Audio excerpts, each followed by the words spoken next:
In September of 2022, after COVID seemed to be settling down a bit, we did a Viking Rhine River Cruise. Although there are videos of the specific places we went, this video is just the scenes of what we saw on the river in no particular order and some of the boat we were on. Since this is going up and back down the river, which is actually a long time, this video is in two parts.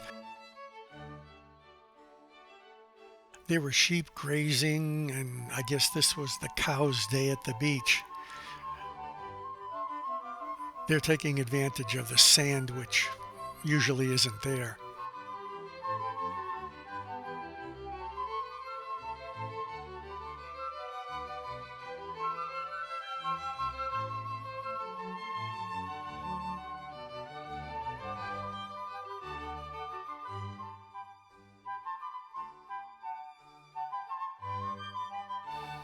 I was surprised to see windmills so far down the river. I had only expected to see them in the Netherlands.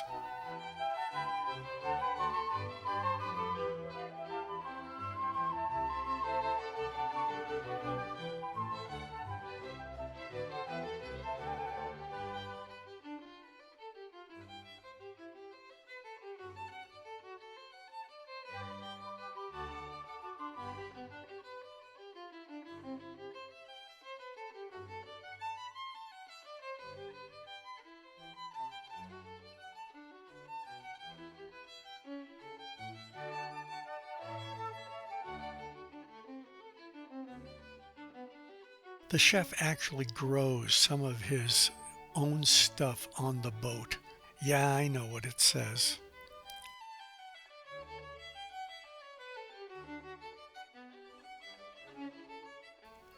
A lot of these hills contain wine vineyards. It's a strange step form of growing, but it has some effect on how the wines taste. This is where the water level got after 2 weeks of rain.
The majority of the castles are in one section of the Rhine.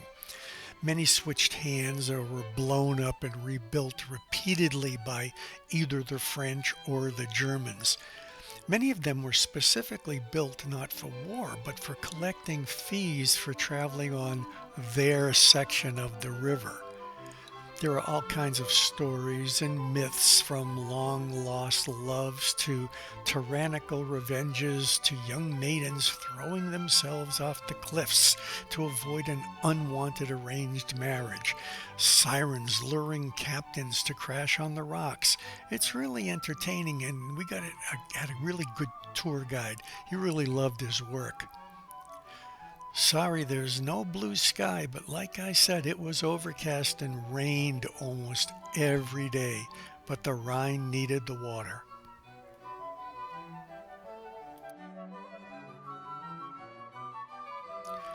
The captain was very personable and had actually come to Boston a few years ago. Maybe he'll look us up if he comes here again. I gave him our email address.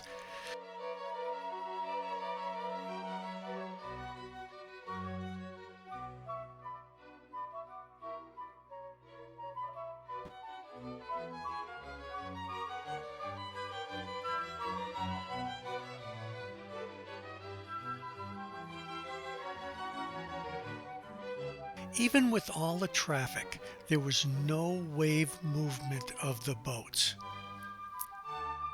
There were usually more lights on, but because of the energy situation, a lot of the buildings, both businesses and personal, and a lot of the tourist sites, like the churches, were not lit entirely at night. Boats move on this river 24/7.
Medieval towers and very modern buildings all living together.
It's hard to tell, but the train tunnels are disguised to look like castles by the Germans during the Second World War so that the Allies would think they were castles and not railway bridges and then not bomb them. And it seemed to have worked.